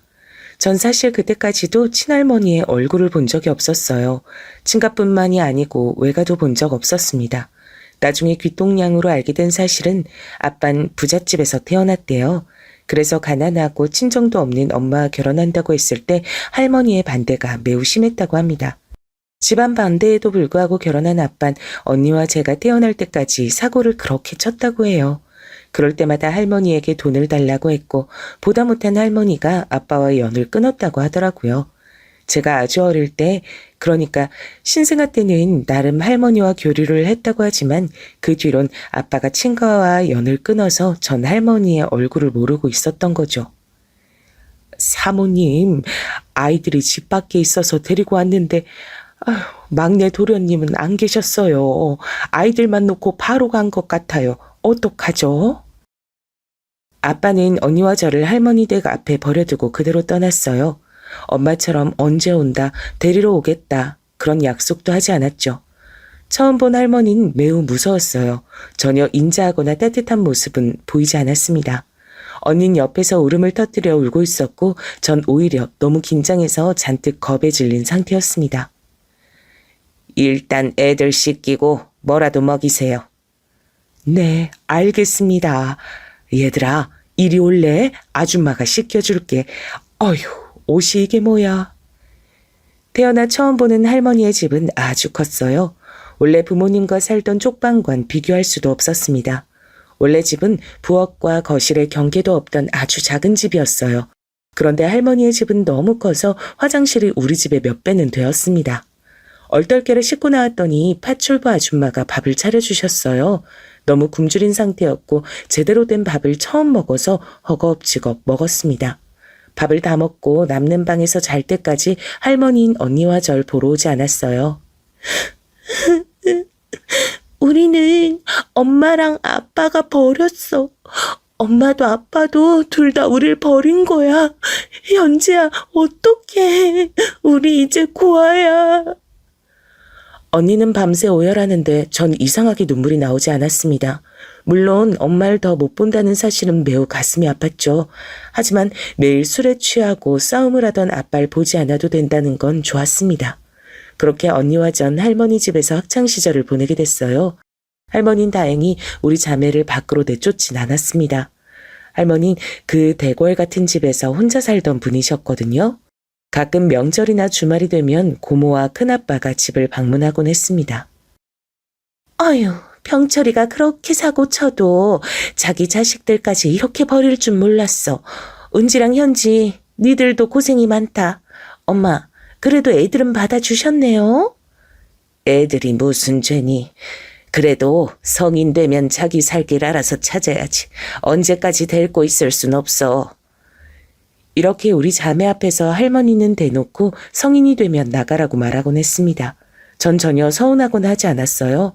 어린 나이였지만 할머니 댁이 아니라면 갈 곳이 없다는 건 잘 알고 있었거든요. 하지만 언니는 학창시절 내내 사고를 치고 다녔죠. 원래 성격도 언니와 전 정반대였습니다. 언니는 활발하고 밖에 나가 노는 걸 좋아했는데 전 차분하고 조용한 성격이었죠. 내성적인 저와 달리 언니는 친구도 많고 활동적인 것을 좋아했어요. 언니는 감정의 폭이 큰 사람이었고요. 그래서 엄마가 집을 나갔을 때와 아빠가 우리를 할머니 댁에 버리고 갔을 때도 늘 저보다 더 울곤 했거든요. 이런 언니는 부모가 우리를 버렸다는 게 상당히 충격이었나 봐요. 학교에 다니며 사고를 많이 치고 돌아다녔어요. 죄송합니다. 다음부턴 이런 일 없게 하겠습니다. 선생님께도 죄송하고 지훈이 어머님과 지훈이에게도 정말 죄송합니다. 아니, 여자애가 남자애를 이렇게 때려도 돼요? 이게 한두 번도 아니고 부모 없는 거 동생도 똑같은데 현진 조용히 학교 잘만 다니더만. 부모 없는 거 아니라고요. 둘 다 살아있어요. 그게 중요하니? 어쨌든 너희 옆에 없잖아. 이게 뭘 잘했다고 큰 소리야. 그만. 다들 그만하세요. 아무튼 할머니께서 은지 단속 열심히 해주세요. 저도 곤란합니다. 죄송합니다. 다음부턴 이런 일 전혀 없도록 할게요. 저는 친구들이 부모가 없다고 해도 사실 그렇게 큰 충격은 아니었어요. 이미 알고 있는 사실이고 제가 화를 낸다고 해도 바뀌는 게 없으니까요. 원래 성격 자체가 당황하거나 화나면 차분해지는 편이라 더욱 그랬죠. 반응이 없으니 친구들도 절 더 놀리진 않았어요. 그래서 전 조용하게 학교에 다녔는데 문제는 언니였습니다. 언니는 자기한테 뭐라 하면 도저히 지나치지 못하는 사람이었어요. 그래서 자기보다 덩치가 큰 남자 하구들과도 싸우곤 했습니다. 워낙 깡이 세서 악착같이 싸워 이기곤 했어요. 덕분에 할머니는 학교에 여러 번 왔어야 했습니다. 언니가 계속 이런 식으로 사고를 치자 할머니는 점점 편애를 시작하셨어요. 현지, 이번에 반에서 1등 했다며? 잘했다. 아주 잘했어. 공부하다 힘든 거 있음 얘기해라. 책이나 학용품은 당연하고. 혹시 과외 필요하지 않니? 할머니가 수학하고 영어는 선생님을 이미 구했는데 다른 과목도 필요하면 말하렴.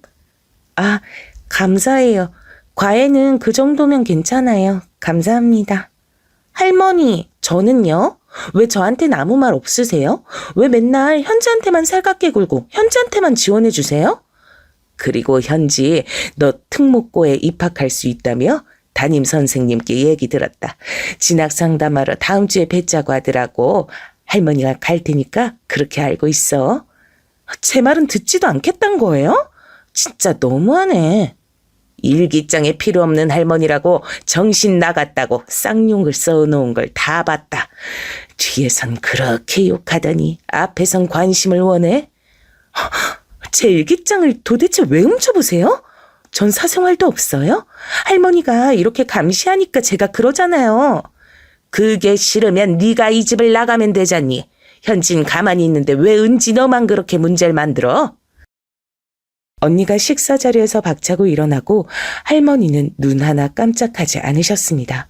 언니는 공부를 못해서 실업계 고등학교에 진학했고 저는 특목고등학교에 진학하게 된 후로 언니와 저의 갈등이 시작됐어요. 제가 다녔던 특목고는 기숙사가 있는 학교였죠. 그래서 집에는 주말이 돼서 가곤 했습니다. 그럴 때마다 언니는 저를 투명인간처럼 취급했습니다. 언니, 나한테 뭐 화난 거 있어? 나 오랜만에 집에 오는데 왜 그래? 언니는 제가 아무리 말을 걸어도 들은 척도 안 했어요. 급기야 나중엔 저와 눈도 마주치질 않더라고요. 분명 엄마가 우릴 떠난 밤에 서로 의지하고 살아야 한다고 했는데 속상했습니다. 그리고 제가 집에서 나가 살기 시작하며 언니와 할머니의 갈등은 더 심해졌어요. 우리 현지 이제 방학이라 기숙사에서 나올 텐데 가만 보자. 현지 영어 연수하러 미국 갈래? 할미가 보내주마. 마침 네 고모가 미국 사니까 이번 방학은 거서 보내는 게 어떠냐. 미국이요? 저는 그러면 너무 좋은데. 안 그래도 학교 친구들이 미국 얘기를 해서 궁금했거든요.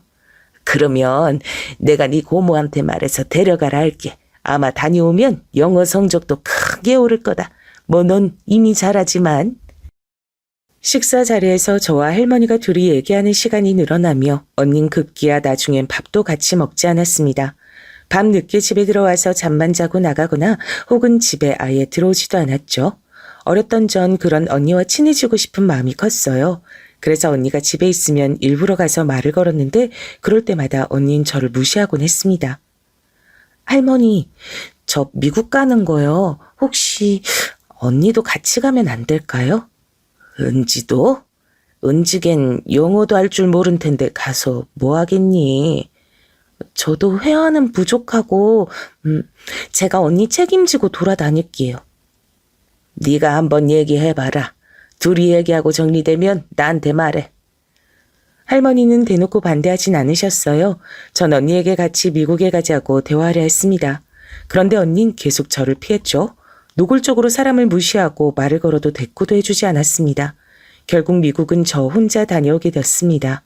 이 뒤로도 언니는 저를 사람으로 취급하지 않았습니다. 당연히 속상했지만 할 수 있는 게 없었어요. 지원을 넉넉하게 해주시는 할머니께 감사해서 공부나 열심히 했습니다. 할머니는 명예와 남들에게 보이는 시선을 중요하게 생각하시는 분이셨어요. 그래서 제가 공부로 두각을 보이자 매우 좋아하셨습니다. 할머니가 좋아하니 전 부모에게 받지 못한 애정을 받아 기뻤어요. 물론 언니와의 관계는 여전히 숙제였지만 할머니와는 더욱 가까워졌습니다. 그러다 언니는 실업계 고등학교를 졸업하고 저보다 언니가 대학에 먼저 가게 됐죠. 언니는 공부를 전혀 하지 않아서 동네에 있던 전문대에 진학하게 됐습니다. 여기서 문제가 발생했어요. 현지는 방학 때 미국도 보내고 온갖 사교육은 다 시켜주면서 전 입학금도 못 주는 게 말이나 되나요? 할머니, 저도 할머니 손녀잖아요. 왜 이렇게 대놓고 차별하시는 거예요? 그럼 네가 현지처럼 공부를 열심히 하든가 그것도 아님 착하기라도 하든가. 사고란 사고는 다 치고 다녀서 내가 동네 창피해서 얼굴을 못 들겠더라. 너야말로 양심이 있니? 성인이 될 때까지 아무런 대가 없이 키워준 은혜는 몰라? 부모한테 버림받고 할머니한테 버림받고 전 아주 그냥 태어나지 말았어야 했어요? 등록금만 내주세요. 나머진 제가 알아서 할게요. 할머니 눈에 안 보이게 나가서 살 테니까 등록금만, 입학금만 내주세요. 내가 왜 그래야 하니? 난 예전부터 성인이 되면 독립하는 거라고 늘 말했어. 그게 두려웠으면 네가 현지처럼 자기 몫을 챙겼어야 하지 않니? 언니는 대학 입학을 앞두고 할머니와 갈등이 깊어졌어요. 할머니는 일반 대학도 아니고 전문대에 들어간 언니를 지원해주지 못하겠다고 하셨거든요. 온갖 사교육이란 사교육을 다 받는 저와 비교된다며 언니는 거실에서 소리를 지르며 울기 시작했습니다.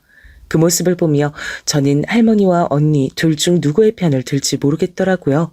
급기야 언니의 분노의 화살은 저로 돌아왔습니다. 엄마가 우리 버린 날 기억해? 그때 서로 의지하고 살라고 했는데 이건 다 너 때문이야. 네가 우리 자매 사이를 망친 거야. 언니 진정해. 잠시만. 아니. 가만히 있는 현지 괴롭히지 말고 당장 나가. 나는 너랑 더는 볼 일 없다.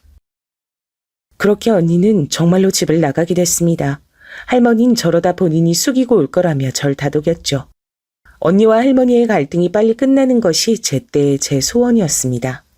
최대한 전 그래서 다른 생각을 하지 않으려고 공부에 집중했어요. 새벽에 잠도 자지 않고 공부한 덕에 전 서울에 있는 유명한 명문대에 입학하게 됐습니다. 우리 현지 그동안 고생 많았다. 할미는 네가 너무 자랑스러워. 자, 다들 우리 현지의 입학을 축하하러 와줘서 고맙다. 난 현지가 작년에 우리 집 왔을 때 놀랬잖아. 내 성적이어도 미국인들하고 대화를 잘하더라고. 그때부터 난 현지가 잘 될 줄 알았지. 기숙사에서 외로웠을 텐데 이렇게 공부로 서울 명문대까지 가고 우리 집안 가문의 자랑이다. 자랑스러워. 고생 많았다. 현지 이제 행복한 대학생활 하면 되겠어. 은지는? 언니는 어디 갔어? 아, 이 사람아. 그걸 왜 여기서 말해? 오늘 현지 입학 축하 자리인데. 어머, 미안해요. 내 입이 방정이네. 축하해 주셔서 다들 감사드려요. 저는 할머니가 도와주지 않았으면 입학 못했을 거예요. 좋은 자리에 이상한 말 말고 다들 즐겁게 지내다가 현지는 대학 등록금은 전혀 걱정하지 마. 충분히 집에서 통학 가능하니까 할머니는 네가 통학했으면 좋겠구나. 네, 그렇게 할게요. 저도 혼자 사는 건 당분간 피하고 싶어서요. 언니는 대학 등록금 사건 때 집을 나가고 한 번도 집에 오지 않았어요. 말 그대로 가출했던 거죠.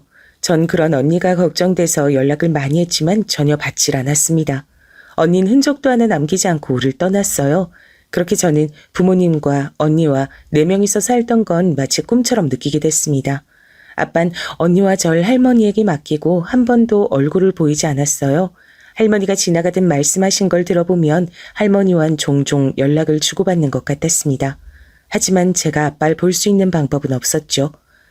대학에 입학한 전 새로운 환경에 적응하느라 바빴어요.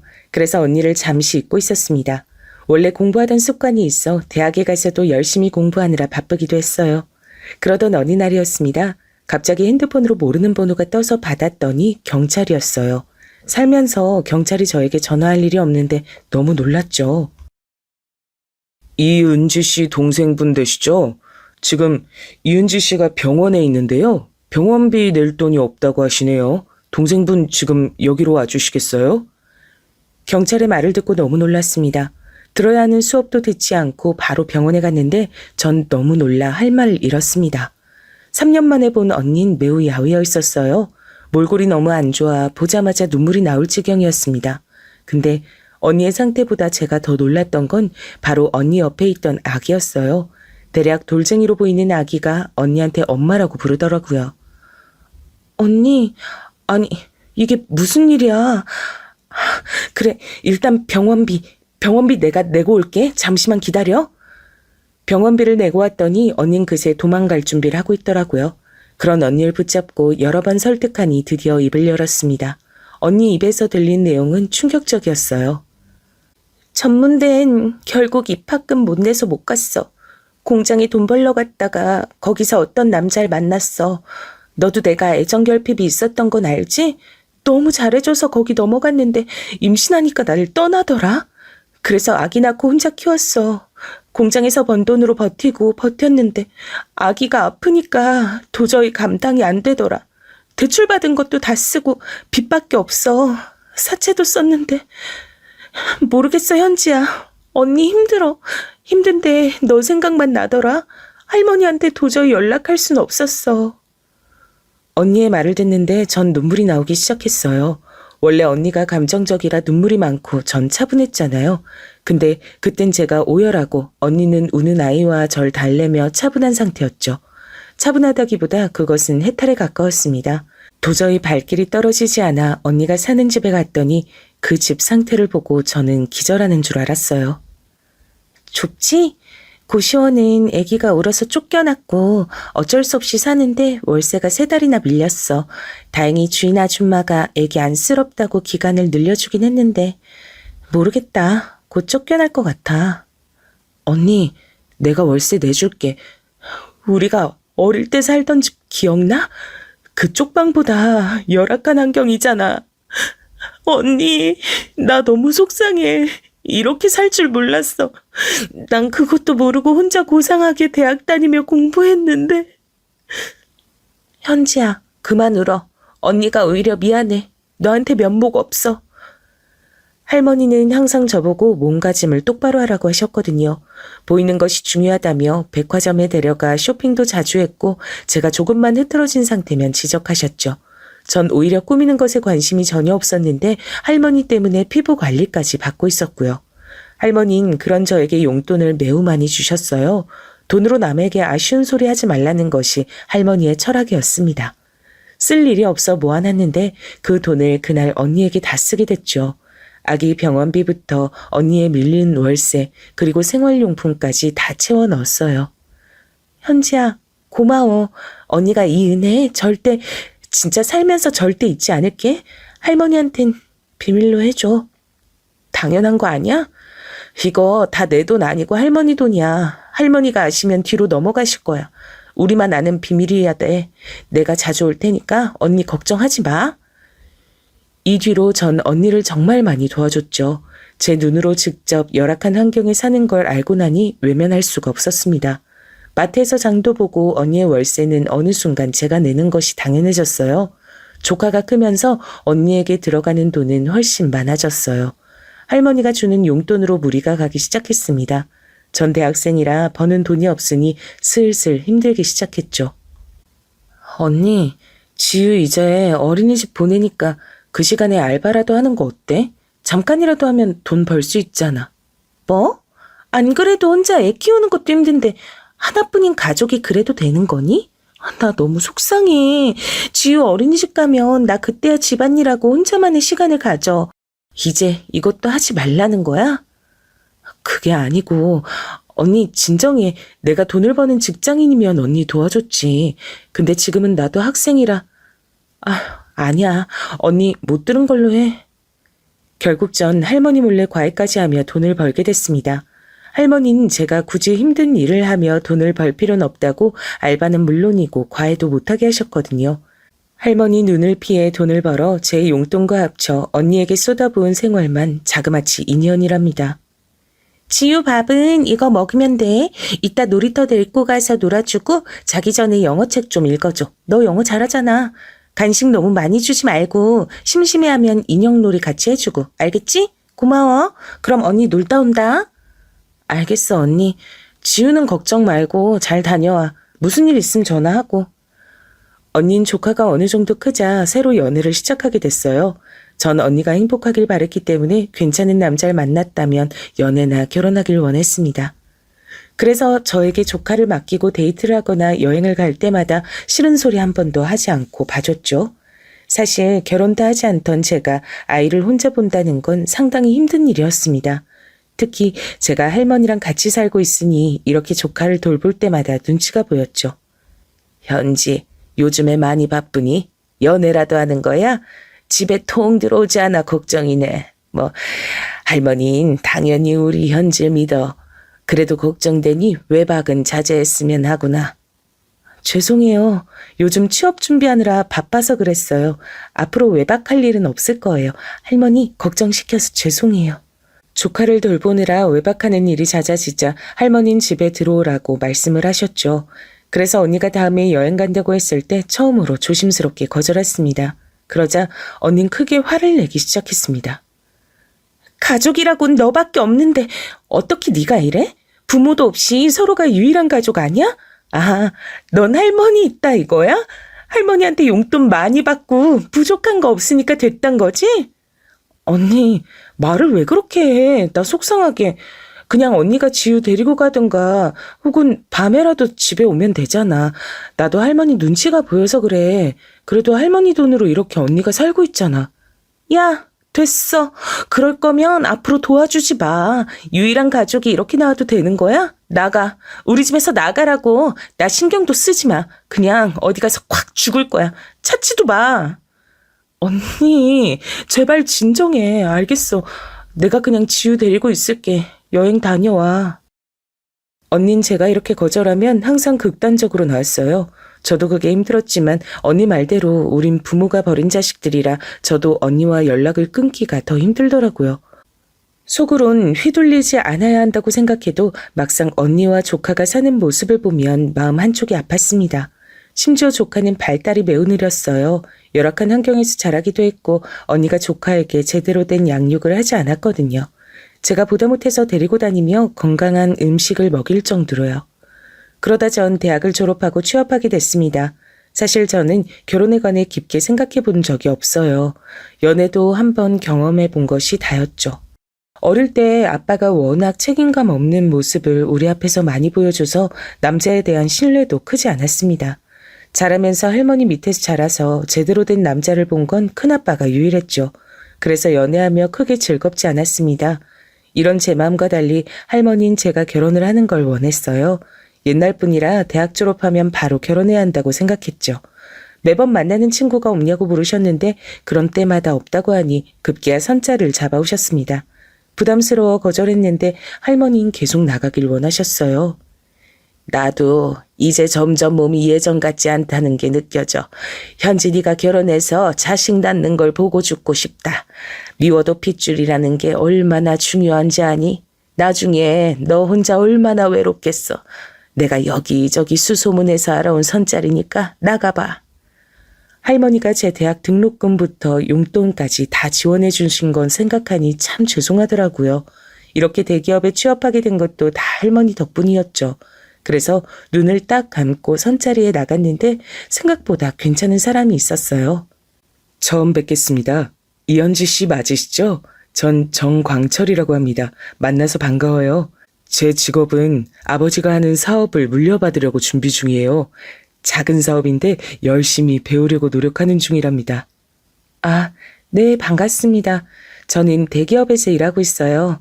아, 어색하네요. 아무래도 처음 보는 자리니 어쩔 수 없죠. 괜찮습니다. 그럼 식사하며 대화 마저 나눌까요? 상당히 어색한 자리였는데 능숙하게 대화하는 모습에 저는 푹 빠졌습니다. 그렇게 나가기 싫다고 했던 저였는데 오히려 시간 가는 줄 모르겠더라고요. 그렇게 그 남자와 저는 연애를 시작했고 그 사실에 할머니가 저보다 더 좋아했습니다. 사실 집안은 그리 대단진 않아. 그래도 잘생기고 키 크고 앞으로 가능성이 높지. 할미는 현진이가 결혼 전제로 만난다는 사실 자체가 기쁘다. 결혼할 때 비용은 전혀 걱정 말고. 알았어? 실제로 저는 그 남자와 결혼까지 가게 됐어요. 연애하며 한 번도 싸운 적 없어서 이 사람이 운명이라고 느꼈죠.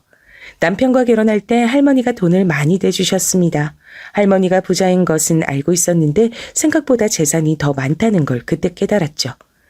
내가 자네에게 딱히 바라는 건 없고 그저 우리 현지 평생 걱정치 않게 살게 해주게. 금전적인 부분은 내가 해결할 수 있으니 그 부분은 걱정 말고 우리 손녀 잘 부탁하네. 할머니 도움 덕분에 우린 초호화 결혼식도 올릴 수 있었어요. 신혼집도 할머니의 도움 덕분에 원하는 한강이 보이는 고급 아파트를 얻게 됐습니다. 남편의 집도 형편이 여유로웠지만 할머니의 재력만큼은 아니었거든요. 결혼하고 남편은 원래도 다정했지만 더욱 다정했어요. 집안일은 해주는 분이 계셔 문제가 없었고 남편은 기념일을 매우 잘 챙겼죠. 당신 오늘이 결혼 기념일인 거 잊었지? 괜찮아. 내가 준비했어. 당신이 저번에 가지고 싶어 했던 가방. 나랑 결혼해줘서 너무 고마워. 당신 배 안에 있는 우리 애기도 열심히 키우자. 사랑해. 다정한 남편은 저를 항상 공주처럼 대해줬어요. 제가 임신하자 정말 손에 물 한 방울 묻게 하지 않았죠. 할머니는 이제 현지 너를 두고 하늘에 가도 아쉽질 않다. 그 어린 네가 언제 이렇게 커서 아이까지 가졌니? 믿기질 않는구나. 무엇보다 우리 정서방이 너무 너한테 잘하니까 내가 든든해. 할머니도 저에게 잘하는 남편을 항상 기특해 하셨죠.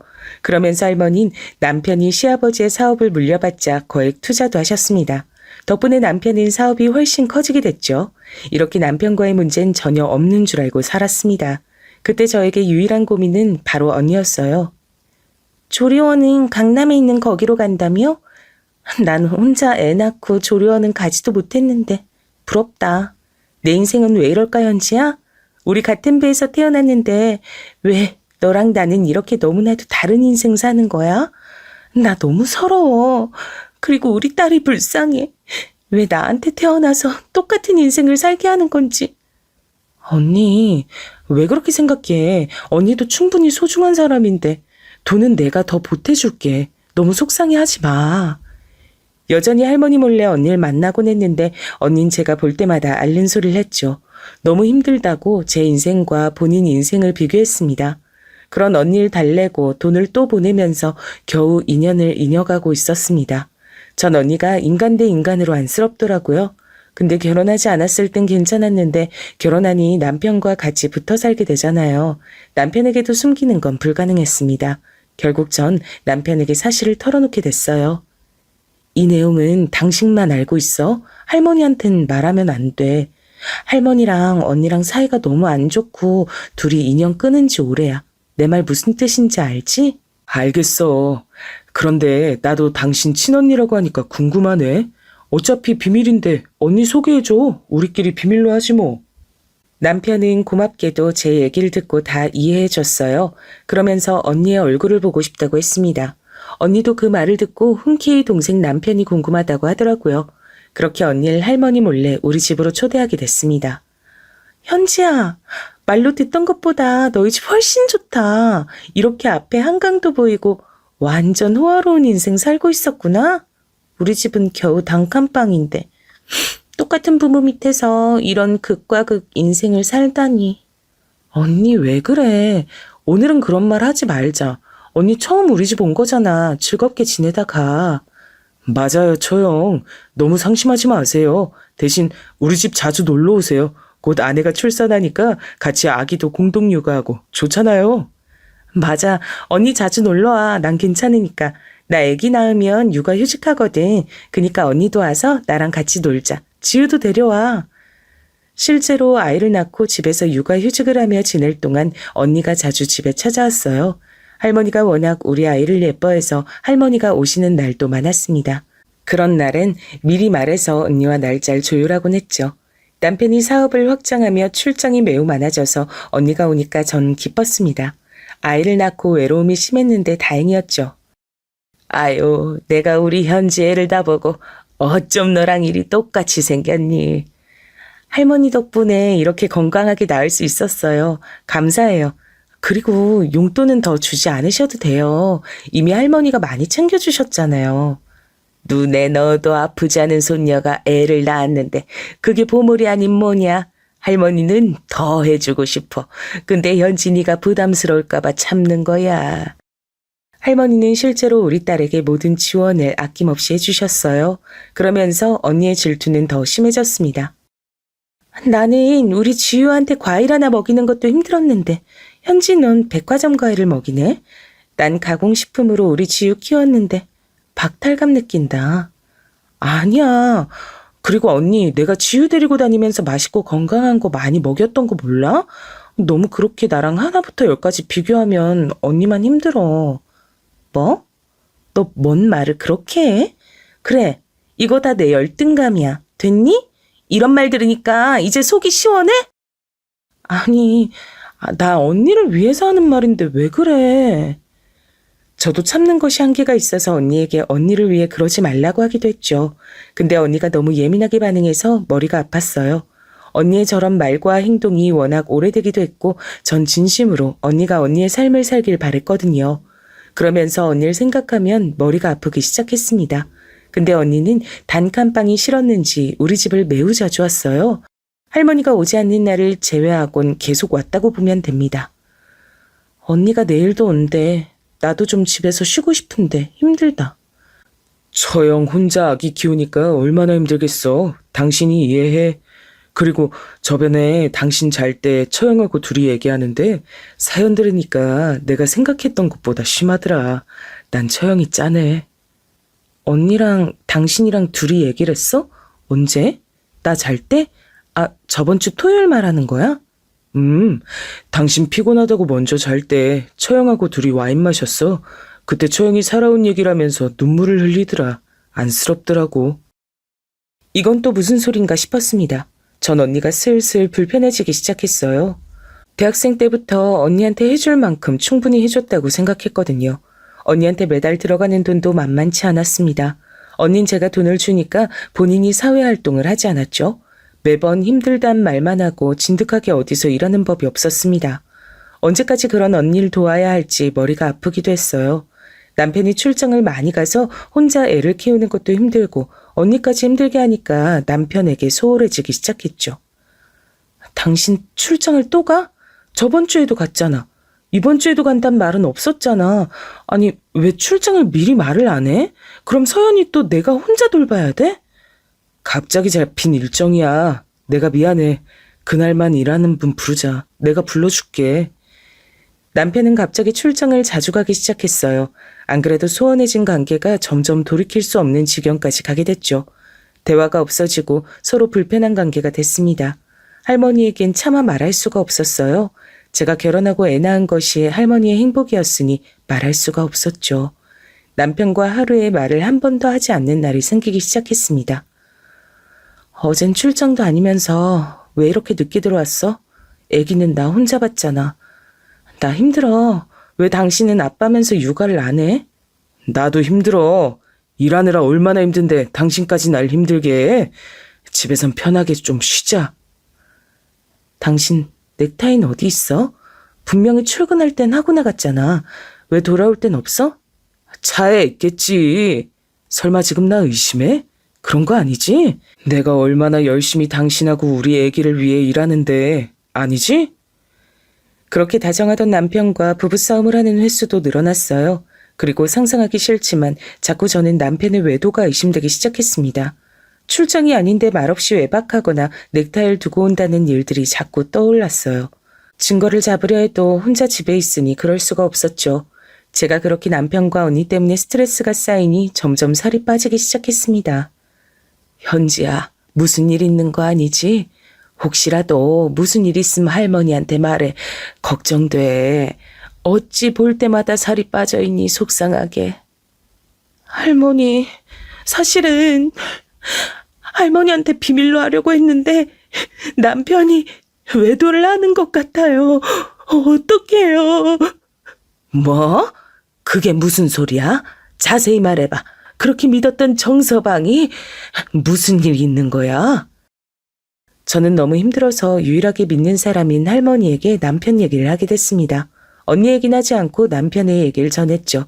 할머니는 우리끼리 해결할 수 있는 문제가 아니라고 판단했어요. 그리고 바로 흥신소에 의뢰를 했습니다. 할머니가 수소문에서 유명하다고 하는 흥신소에 의뢰했고 일주일이 지난 뒤 연락이 왔어요. 가까운 카페에서 만나기로 하고 간 자리엔 전 너무 충격적인 소리를 듣게 됐습니다. 너무 놀라 먹던 커피를 쏟기까지 했죠. 사모님, 이런 더러운 분류는 처음 봐요. 우리가 이렇게 돈 많은 분들 위주로 사건을 받고 있긴 한데, 아니, 이건 진짜, 난 돈 안 받을게요. 힘내시고 마음 잘 추스르세요. 네? 그게 무슨 소리세요? 이거 보세요.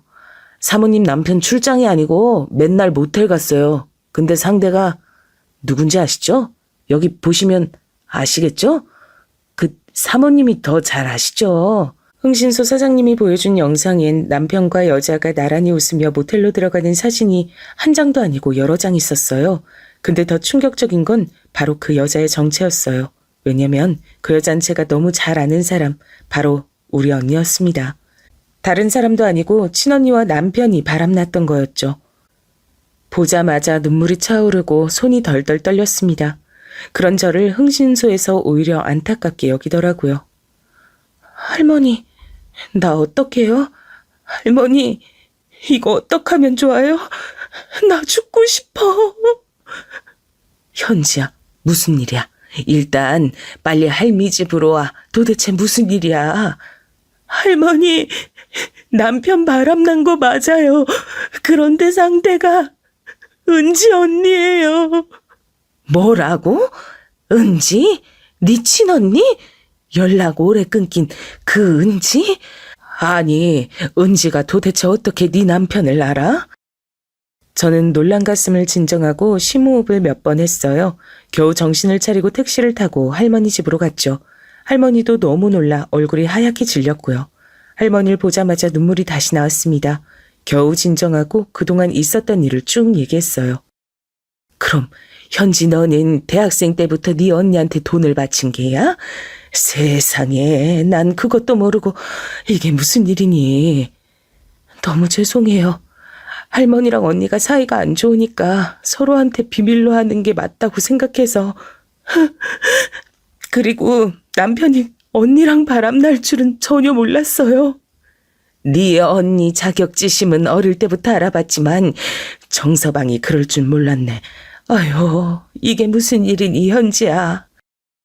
할머니와 저는 둘이 끌어안고 한참을 울었습니다. 그리고 할머니는 남편에게 전화를 걸어 당장 집으로 오라고 했죠. 남편이 집에 오자 할머니는 담담하게 영상을 내밀었습니다. 이건, 오해입니다. 잠시만요. 아니, 내가 결혼할 때 자네에게 부탁한 건 딱 한 가지야. 우리 손녀 마음고생 시키지 말라 했더니 어떻게 이렇게 외도를 해? 그것도 현지 언니랑? 당신이 그러고도 사람이야? 현지야, 미안해. 아니, 내가 미쳤었나 봐. 처형이 하도 자기가 불쌍한 인생이라 그래서 나도 모르게 얘기를 들어주다가. 이혼은 당연하고 내가 자네 회사에 투자한 금액 다 돌려내.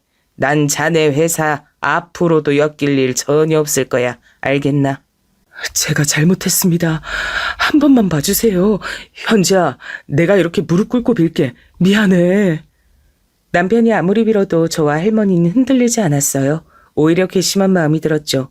할머니는 실제로 이혼 소송은 물론이오고 그 이후에 남편 회사에 투자한 금액을 다 돌려받으셨습니다. 그 과정에서 법적 소송도 여러 개가 진행됐죠. 전 심신의 안정을 위해 할머니 집으로 다시 와서 애를 키웠습니다. 신혼집도 할머니 명의라 금방 처분했어요. 현지야, 언니가 미안해. 내가 미쳤었나 봐. 정말 미안해. 용서해줘. 제발.